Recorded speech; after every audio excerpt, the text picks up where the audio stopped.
What is your problem? Final ending, part 1 down below. Lots of waiting. And unfortunately, she deleted her Facebook profile immediately after I read it, so that stuff is gone. But I got my computer before HUPD served me with my temporary protective order, and that was a goldmine of evidence. Plus, I have witnesses to call, and other evidence from subpoenas. Man, it costs a lot more money to get divorced than it did to get married. New stuff has come up now, so maybe mediation will work. She works for an insurance company, the same company where we both had our insurance through. Because of this, because I'm her spouse, my records are confidential. Whenever I called the insurance company, I had to be put on hold for 15 to 20 minutes while they got someone high up on the food chain who could access my records. Somehow my ex got all of my medical records and turned them into court. Nothing bad. Yes, I have bipolar disorder. It's not a secret, but the documents were printed at her work. It says it right at the top, which means that her top supervisor had to have printed them, or maybe she got on her boss's computer and printed them herself. Either way, you can't steal someone's medical information.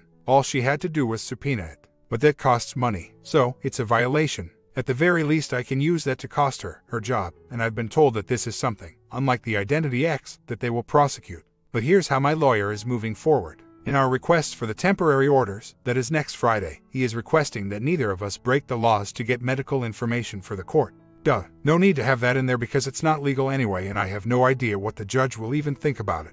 But she will know what it means, and hopefully her lawyer will know what it means too. My lawyer says the goal right now is to encourage them to work with me in mediation, which means give me 50-50 visitation with my son and all is golden. If that fails, then move forward by having her company open an investigation into a violation and file charges with the police. Anyway, now she has a bankruptcy attorney representing her. Not sure what this means or what would happen to our assets should she file bankruptcy. Not really sure why a bankruptcy attorney is taking up divorce cases, but I guess she practices law. And she, my ex, is well aware of Health Insurance Portability and Accountability Act, having been a pharmacy tech for 13 years. And with her current job, 4 years, they had a half-day meeting about it every month. She told me all about it. I've been looking up lawyers who will take my violation case. We'll see how mediation goes now. My temporary order hearing got postponed until March 11th because of the new legal representation, so more playing the waiting game. Friday, my ex sent me a text message saying she wanted to meet. I said sure, we can meet in a public place and I will place my recorder on the table and we can talk like rational adults after we clear it with the lawyers. I'd like to talk. She responded 4 hours later, never mind, it was a stupid idea. Not sure if she realizes how her stupidity is finally catching up with her. I went in and filed a report on the Identity X last Thursday. I knew going in there that nothing would come of it, but I needed to file the report before March. Wasn't a fun experience, as the female detective, who refused to give me her name and wasn't in uniform, spent 20 minutes interrogating me and accusing me of staging the Identity X to implicate my ex. Apparently, I was too organized, called me a liar countless times and lectured me about what a piece of crap I was due to the temporary protective order. Good times. She, the female detective, even told me she was going to call my wife and ask her if I did the Identity X. I told her that wasn't being very objective and was pretty much a leading question to ask. I talked to my lieutenant about it and he said he would go to bat for me. Not sure what the hell the report is going to contain, but I'll get a copy in 9 more days for a whopping $10 bill. More updates to come. Still sifting through the phone records using my mad skip tracing skills to locate names and addresses. Better get to sleep since he will undoubtedly wake me up at 7 a.m. and demand I take him to the park to swing. Can't wait. Court is tomorrow morning. Spoke with my lawyer earlier today. Apparently, her lawyer is now trying to negotiate an agreement with us. They are willing to give me every single thing I asked for except for one. And of course, it's the only one that matters, custody. I want joint and she wants sole custody. My lawyer says they are still open to negotiations and he will be emailing her lawyer all evening and will be meeting with her tomorrow morning before court to see if we can reach an agreement. I told him that in negotiations I will not accept anything but joint custody. I don't care about money, I can make more money. I can't make more time to watch my son grow up. So, stressed out. I'm not worried about paying my lawyer more money. It's simply a non-issue for me. I'm not going to let that cloud my thinking. If they make an offer that is better than sole custody, I will listen and talk to my lawyer about what to do. If sole custody is the best they can do, then I really don't see what I can lose by turning their offer down and going before the judge. I don't see the judge ordering anything worse than sole custody in anything I actually care about, so it's worth a shot.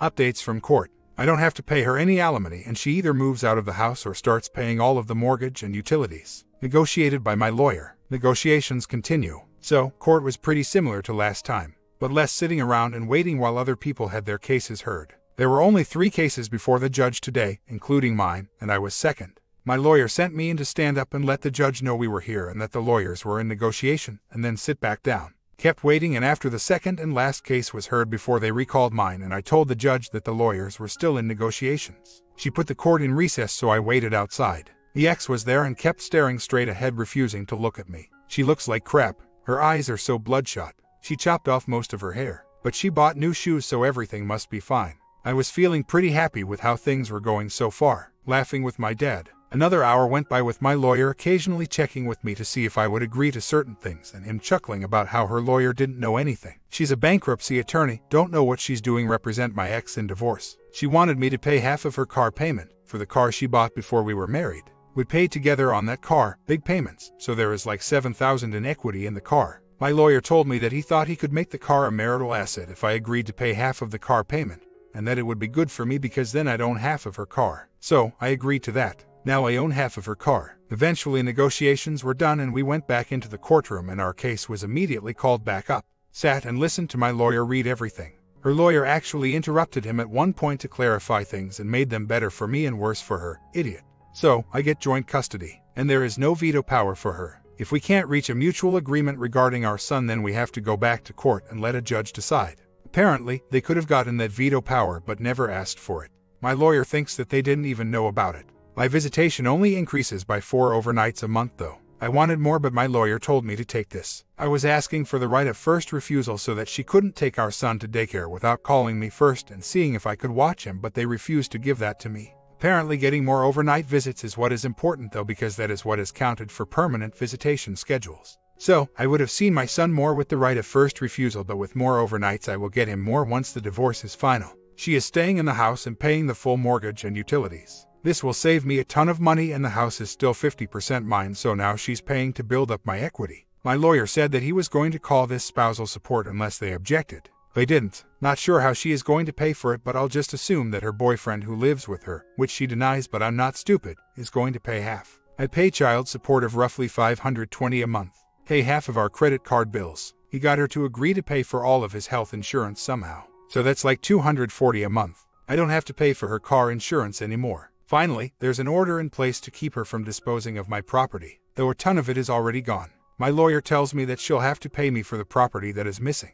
Think that about wraps it up. Oh, and they are apparently now eager for mediation and want to settle everything there. I think she might be running on fumes to pay her lawyer. Makes me tempted to drag this out, but I'd rather be divorced than married to her for another minute. Would celebrate tonight with a few stiff drinks, but I get my son tomorrow. My ex called me after court to ask me if I would take my regular old visitation for this week because she made a bunch of plans. I have to work. Still lying to me every time we talk. I told her I needed to think about it and I would call her tonight. Talked to my lawyer and he told me to never voluntarily give up my visitation. So, I'll call her tonight and say no, I'm coming over tomorrow morning to pick up my son.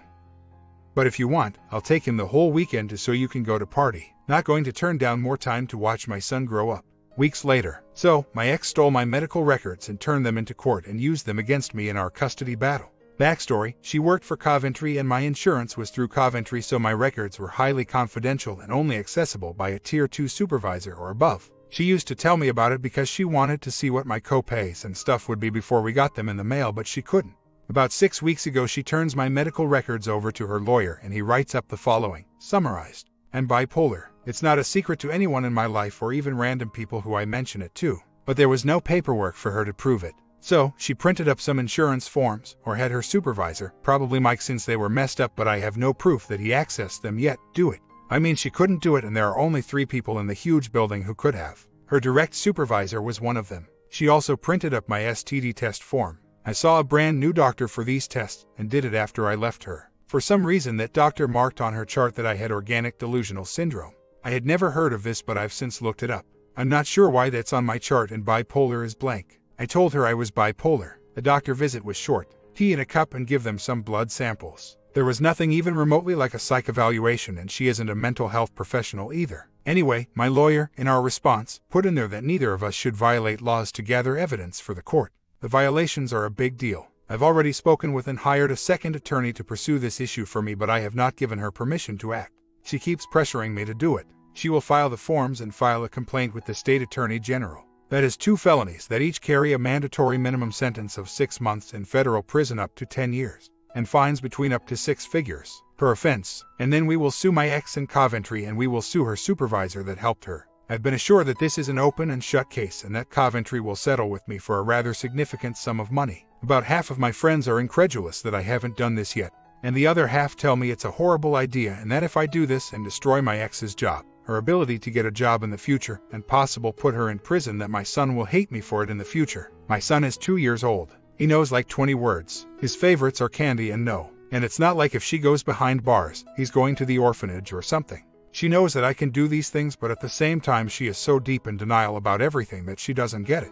When I try to tell her about it, she mentally shuts down with anger. Everything still is and always will be my fault entirely, and she is completely incapable of taking any responsibility for her many infidelities, our marriage failing, her stealing my identity countless times, or anything at all. Honestly, I just want her to give me joint physical custody. I have everything else I wanted and more because I'm lucky and court went super insanely well for me. But I don't have that and I want my son. I don't care about money. I guess I know what I should do. I just hate it.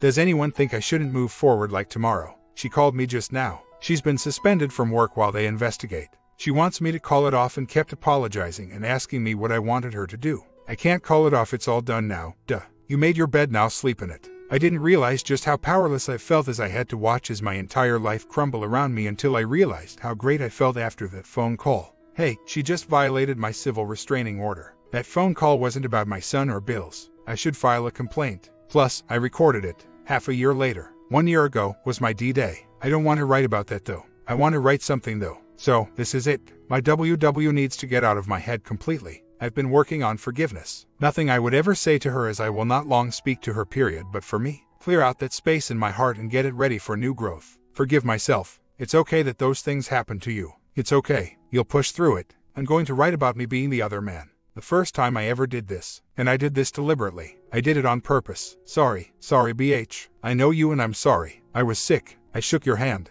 The other man shook my hand too. I'm sorry. First one. I was 32 and she was 39. Married 4 years. Getting super baby hungry. A month after D-Day, one of my WW's friends contacted me on Facebook. Wanted to warn me that my WW was online getting tips to lie to the police to get me forced inpatient or arrested. She nearly succeeded. Her and I started talking. Every day. Every single day. I was desperate for attention and distraction and just someone who would listen to me vent and rant and rave. She was that person. I met her 14 years ago with WW. We know each other. She was invited to my wedding. We know our past and many secrets. I used to talk to her on the phone a few times a week. I watched from the sidelines while she got married and divorced to a man I knew. Now she was with some guy she met from garbage online dating. 5 years together. 2 years married. I wanted some kind of physical affection to fill up that void I had from my WW being gone. To be my WW for me. I talked her into taking a train and coming to see me. She and her BH had been going through a dead bedroom time. They fought about it constantly. He would rage and she would pull away. By the time she was coming to see me, they had agreed that he could pick up other women from bars and such, and he would call her if he was bringing someone home. While he was out doing whatever, maybe at a bar, she was at home talking to me. I was the other man. Twice he called her and told her to go to a motel. She did. She chatted with me and 2 other guys she knows the entire night. She doesn't think he actually brought anyone home. Who knows? I know what to look for now, and she was chatting with all of us in secret and hiding it hard. I'm well equipped to be a cheater after a year on this board. She came and visited. I told her that she could sleep in my bed and I would sleep on the floor. Of course, this didn't happen. Things got physical almost immediately. In my brain I wasn't really there. I was just watching my body be there. In the end we both slept in my bed, bare bone. Her body was pressed against mine during the night and I quite literally laid there and pretended she was my WW and that nothing bad had ever happened. It made me feel just a tiny bit better. That reality wasn't real. I could just pretend with my eyes closed. That I was back and my family was whole and complete. We never had slept together, but was it an affair? Had I tried harder, had I been that broken, had I been that disturbed, she would have been mine. I realize that. I know that. It's been 10 months since she came out. I spoke to her 2 days ago. We talk a few times a week. She sent me pics of her Halloween costume and I sent her mine. Her BH was out of all of those pictures, but on her Facebook, he was in them. I compare myself to him. I'm in way better shape. I have my hair, but he makes more money. After she rode the train back 1,000 miles away, I told her that we needed to redefine our relationship. That I was there to support her marriage and help her have an amazing relationship with BH. We had to have this discussion several times. Before this I intentionally chased her. I complimented her at every opportunity. Told her she was beautiful. That she was a fairy. I sent her presents. On her birthday I had flowers and a card delivered to her house. This was 2 months after she visited me. She freaked out bad. She was out of state at the time and I didn't know it. She was freaking out that BH would find them, or one of his friends who was subletting that place. She called me and woke me up very early to get me to try to get someone to pick them up. I did try, but it didn't work. BH was out of town as well, staying in their second place. I'm not clear if they were together or not, physically in the same location, because she lied to me often about him. She doesn't know what happened to the flowers, but he never said anything. He did start to mate guard her hard. Now our conversations are restricted to certain times and he monitors them. I can tell when she wants to speak more openly. She contacts me through more hidden means instead of text messages. She fishes for compliments, sends me selfies and new outfit pictures. New haircut. He bought them a house. Really super nice place. I've seen it through the pictures she sends me. She will no longer speak to me about him or their relationship. Instead, we talk about kids and running 5 marathons and coffee shops. Moving ahead, I don't know what I'm going to do. Several times I've considered going no contact on her, but she is my second oldest friend. With 1,000 miles between us and me being clear on our boundaries, I think it's okay for us to be friends and nothing else. Certainly not going to invite her to take the train out to see me again. If anyone has any questions, I'm in a chatty mood and want to talk about infidelity. I'm still very confused about my WW, but it's getting better. It's so much better. And I've been both the BH and the other man now. Other man twice. It was sick. It is sick. I just wanted to know if I could do it. I desperately needed to know. To gain more knowledge. Such a selfish thing to do. I know. I've become so much more selfish. I really hate myself now. Working my way back. 5 years later, update. Divorce took 2 years to get finalized. Selling our house took another few months, at which point I had joint every other weekend plus 2 extra days a month custody. Getting the divorce finalized was a godsend, as I was basically homeless for almost 2 years. After the house was sold, she took me back to court to sue for full custody as she wanted to move 2,000 miles away supposedly for a job. I was done with court at this point and just didn't care anymore. What more did I have to lose? So, I signed over my rights and said goodbye. Also, here's even more child support for you. See you never again, I hope. Meanwhile, I was pouring through every relationship and marriage-related book I could lay my hands on. During the first year of the divorce, I struggled to eat and was no longer a retarded zombie from 7 different mental health medication. So I lost 70 pounds and went from a fat guy to a very skinny guy. Since then, I've put back on 50 pounds of muscle, and frankly, I've never looked better in my entire life. Started dating around, only realizing that now I needed to be very discriminating and not just fall in lust with the first girl who put out. So, I dated a lot. Then I met a girl who was not going to let me go. She was very good looking, considerably better than my ex-wife, not as smart, but kinder, and one of the most honest people I've ever met in my life. It took me a long time to realize that she wasn't being deceptive, that she just tells the truth even when it makes her look bad. It also helps that she's over a decade younger than my ex-wife, and she was determined to make me hers. I also had and continue to have options. Due to learning to date by throwing myself into the fire, and because, well, I'm not a fat dork now but a 6'2", 190-pound experienced man with a hard body, and I can and do pick her up and toss her around like a child, which she loves. Anyways, I married her at the beginning of this year right after she got pregnant in January. An intentional pregnancy. No fancy weddings this time, only 2 guests at the courthouse and 2 rings I got on Amazon for $30. But hey, now she gets my insurance. So, here's where it gets really good. My ex-wife found out, as she always listens into my Skype sessions with our son. Guess what she did? She got a new job back here where I live. She moved back. She told me she would not take me to court again, though I don't trust her or believe anything she says, and that she wanted to negotiate new custody arrangements with me like a normal sane person would. Through negotiation. But that kid's birthday would be a week after she moved back. So, she asked me to throw the party at my new house and said that she would like to come.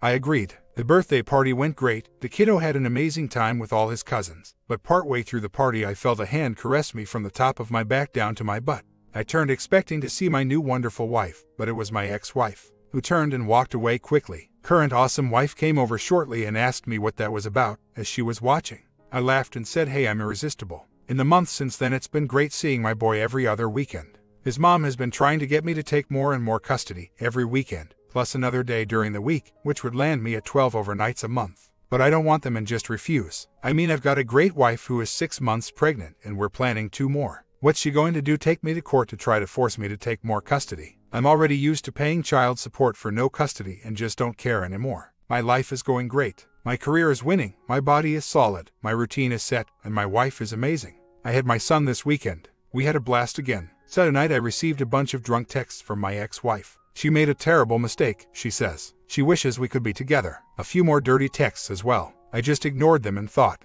my God, only a few years ago I would have gone to hell to have her back. Now, even if I was single, my dating pool is better looking girls than her who are in their 20s. No single mothers approaching 40. Looking back, her having an affair was great. It was the breaking point for me to get out of that toxic hell of a marriage and start the long, hard journey to becoming a better man. It can be done, even for a guy who was a total loser, fairly pathetic, who whined and cried his way through life. Best wishes to all the guys and rare gals who find themselves in that hell of infidelity and divorce. Don't give up on yourself and the life you want to create. It took 4 years before I'd retained full mental acuity when thinking of my son was lost and gone. But I was back into an upward path, fully, after the divorce, and started dating 2 months after I left her. About my son, I'm the one who chose his mother, who had a child with her as well. It's not like she somehow changed and the red flags were there the entire time. From everything I've read and understand, he is going to have severe bonding problems as he ages into a teenager and beyond, and may well do exactly what I did. Thirst for a girl and fall head over heels for trash just because she likes him. I've discussed all of this with my wife as well and will indeed do my best to show him a good marriage and guide him as he grows. But I suffer no delusions that he will have an easy life free from mental illness, with his childhood, his mother, and having had who I was as a father for his most precious years. 11 years of family only to have it end. My God, divorce is a terror. I have my thoughts on this and how to not end up divorced, but they fly in the face of mainstream advice. I'll see how my plan goes. My empathy goes out to you. If our situations were the same, I could see why you would desire even more. But I divorced my ex-wife when my child was barely 1. I then barely saw him as he was raised by daycare. And yes, I did DNA test him. Hell to go through, but one many men know. He's mine, right now. She's playing games with the custody negotiations, trying a power play. I see it and discuss it with my wife. I do have a plan, but that child must continue to suffer for my failings, my horrible mistakes. I can't change that. And she's not an abusive mother. She's not sure and cold, and he's her replacement husband in a lot of ways. And all of this will happen. It has happened. Let us see how things come, one day at a time. I have no doubt I'll end up with full custody, when she can't handle him anymore and he just wants to rebel against the world for all of his suffering. Suffering that is my fault. Sucks what I did to an innocent child by marrying her and following along, like a good little robot, just because she was willing to open herself for the loser I was. My current wife, now let me just get this out of the way. My wife is dumb. She is. She knows it. I know it. This is not some secret between us or something she is not aware of.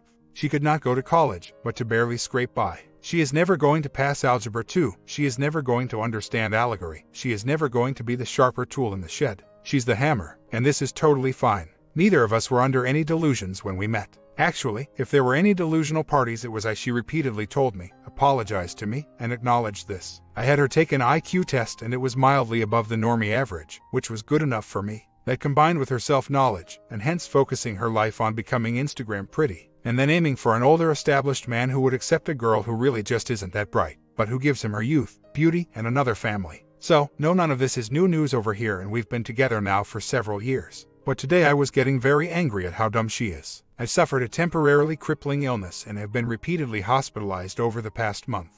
I have been incapacitated. I have not been able to work, which is okay. I have entitlements and benefits, but I have not been around to ensure that the household is run. And despite her trying things that any basic college grad woman would be able to handle, she can't, because she can't figure it out, and she would bug me to just tell her what to write down here, what to say to this doctor. She would try to wake me up after getting a blood transfusion near death to tell her what to say and do. I'm recovering, but what happens if I don't? What happens if there's no one around to tell her WTF to do? What if she's supposed to navigate a bureaucracy built for people far smarter than her and one she will never find her way through? I was getting very angry about this all morning, feeling just pissed off inside. I'm recovering, for sure, and yeah, nothing is going to stop me until I am gone, but what if I just wanted to close my eyes and know that she'd have this taken care of?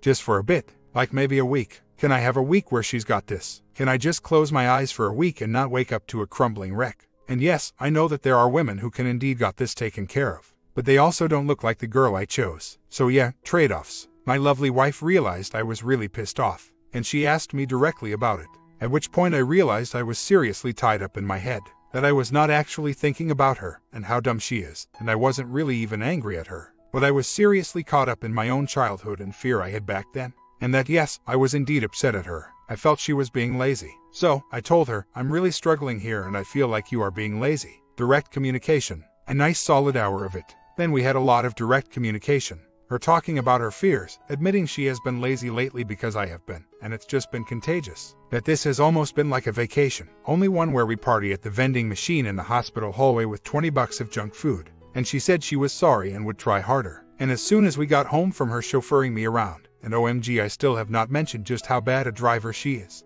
You guys, thank you for not letting her sideswipe your ex herself and our kid. She went on a cleaning whirlwind, made a from-scratch pizza for lunch, and actually planned dinner again. So, I was going to complain about my sweetheart, and yes, with incredible hypocrisy because I did indeed choose her, but now I'll just do some passive-aggressive body language and say, hey, direct communication wins again. Now couch snuggle time with her and the baby while we watch some shows. My comment, what do you guys think about this 5-year update ending? Did OP surprise you? Do you believe in a second marriage? Comment down and I will prepare more videos for the coming week.